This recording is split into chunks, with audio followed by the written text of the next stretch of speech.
So I have a fresh new Illustrator document open and we're ready to play around with logo balance, but also work out what typography we're going to use. But first, one thing that kind of helps me out is start to incorporate grids and to help me find this balance.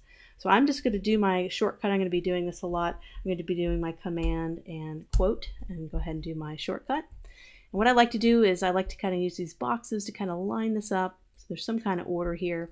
And I notice don't feel like it has to stretch all the way perfectly around the box. Not every logo mark is going to do that, but at least it gives you kind of a point where you have a bottom and a top kind of aligned, and you have this little bit of extra on the end, and it's a very similar space here. So just this is going to be for overall layout of the logo.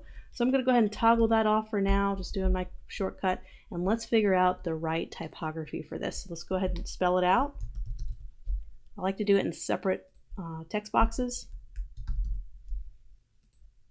and get a good idea for size. This is just the default myriad font, and we can find a decent placement. So I'm going to find the right typeface first because certain typefaces stretch out longer than others and it's going to mess up our balance. So let's find the typeface first, and then we can start to incorporate that in terms of sizing. So type choices. I have a really cool guide. It's a font pairing guide. It's a downloadable resource. You can check it out. Kind of gives you some font pairing choices that I like. Of course, there's hundreds of different ones that look great. It's really up to you, but just some I've used in the past, like pairing a sans serif typeface with a serif, and just kind of some no-nos of kind of you never want to put two very similar logo types or typefaces together, because then they're not differentiated enough. And I think that's the key to font pairing, is finding differentiation and contrast between your words so they can be read as separate words. So Pacific and then calm can be a little bit different or treated a little bit different, and we can play around with that idea. So I'm going to go with a kind of very standard, very skinny Railway Regular. So this is Railway Regular. It's a sans serif typeface, and we can be consistent. And if we're going to do all lowercase, let's make sure everything is consistent with lowercase. And so this is when we really are going to be copying and pasting and creating lots of different iterations. So this is when it gets a little fun and a little messy. So I'm going to zoom out a little bit. I'm going to end up having 20 or 30 of these things to kind of see what typeface is really starting to match with the icon. We have a very simple flat design. There's not a lot of detail. There's not any drop shadows. So we want to kind of pick a typeface that's going to emulate that. That's going to be very simple.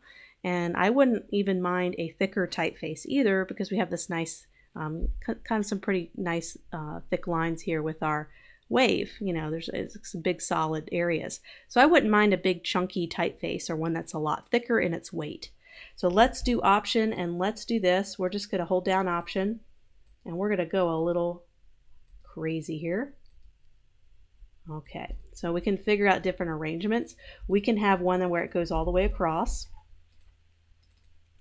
in one line, and we can also try it with caps, and then we can keep going and we could try it with all caps.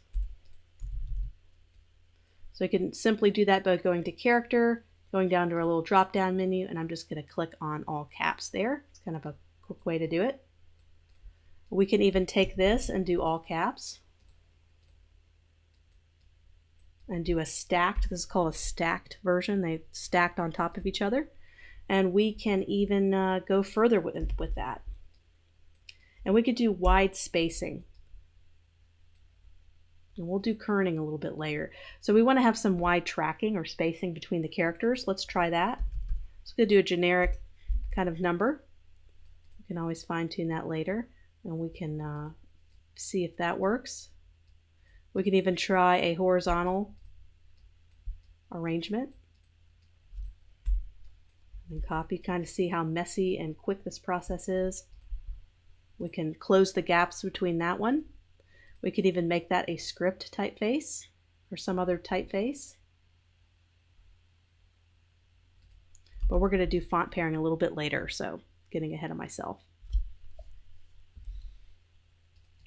We can close the spacing again to 0.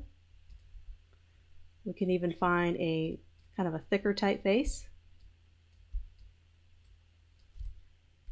So you can already see we're starting to come up with some ideas here. Let's kind of fine-tune some fonts. I think the arrangements are really good. Let's do a couple more using this thicker arrangement. We can even put a line here, kind of a dividing line. It helps divide the logo mark and the logo type just a little bit. And it could also add a level, like a little bit too much busyness there. It really depends. It depends on how simple the logo type is and if it needs some kind of separation from the logo mark. Sometimes it can work really well in some cases, but I always like to have an option where I'm trying it out. Maybe have a center alignment here. Let's kind of put some really, really wide spacing here. Let's do a really dramatic 1200 point spacing between the characters. And maybe make that a thinner typeface, just like that. Just kind of checking some stuff out, seeing what looks good. Trying to see if lowercase looks good or if an all caps, all capital looks good. I think we can maybe do something different with this arrangement.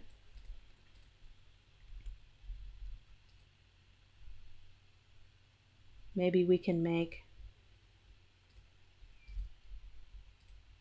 and I'm keeping with the same typeface because I'm really playing with the idea of thickness and position.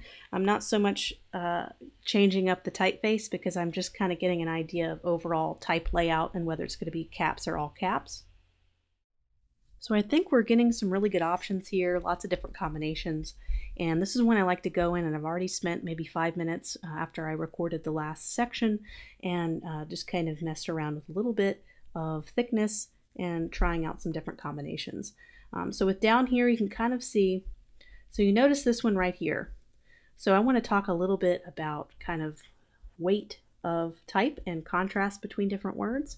So right now there's the same exact contrast between Pacific and calm. They're both bold, they're both in the same weight, they both have the same spacing between the characters, and it tends to kind of lose something. There's not a whole lot of characteristic to it. But as soon as we maybe change the contrast a little bit of one of these, so in this case,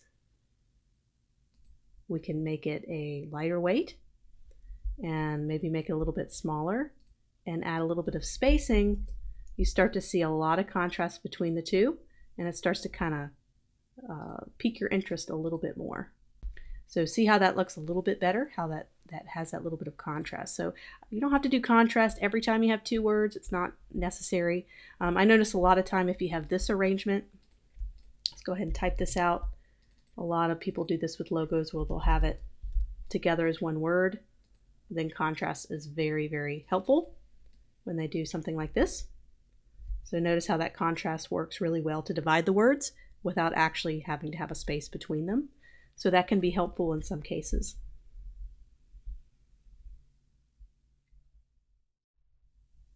So now let's take a look, now that we have some really good contrast between all of these different ones, some really good arrangements. I notice I have kind of a right alignment. Actually looks really good because you have this kind of flow from the right to the left, and then you kind of have that flow moving to the left for the wave, and you have this nice strong anchor where you have this right alignment. And I think that looks really nice just because it kind of pairs well with the iconography. And looking at some of these, this has the really nice contrast. This is so far as I think one of the stronger ones because it's really, really readable. When you put this wide spacing between uppercase letters, it can look really elegant, but also makes the word kind of go further distance, and it kind of helps bring more attention to the lettering and the company name, which is very, very vital to have that attention focused on the name, especially with the brand that's new and needs to get some brand representation and some acknowledgement. It's really good to get that name out there, so that's why I put the wider spacing. Another thing, I know a lot of students do this, they love to use wide spacing with lowercase lettering, and that is, let's do the same spacing we had before, and it could work in some cases. Especially with the thicker the typeface, the better it works. But I noticed that all caps look a little bit more elegant, a little bit more mature. They're stronger. So you have a stronger character that goes all the way to the top of the cap height in typography, and it just works really, really well. So now that I have a chance to kind of look at all the options that I have in terms of lowercase and uppercase, I'm definitely feeling a draw toward the all caps as opposed to having the all lowercase here. I think it looks a lot stronger. I think it really brings a lot of emphasis to the name. And I know there's several instances where using lowercase letters brings a softness to the logo. And when you think about Pacific Calm, it makes a lot of sense to have some lowercase, since lowercase are perceived as more gentle and soft. But I think in this case, the uppercase is starting to work really well, but we're still not going to close the door to using lowercase if we need to, because this one could be a really good strong contender as well. So I'm keeping all my options open, and this is where when you do client presentation, like we did with the last logo, and you're submitting ideas, this is where when you kind of help the client out by picking out what you think works best for the client. And so picking maybe 3 of these different options. They may want to go with lowercase, you want to go with uppercase. It's always good to provide them with some variations to take a look at, especially when you get down to that final concept. So when we did the coffee logo, we had 3 different concepts. We narrowed it down.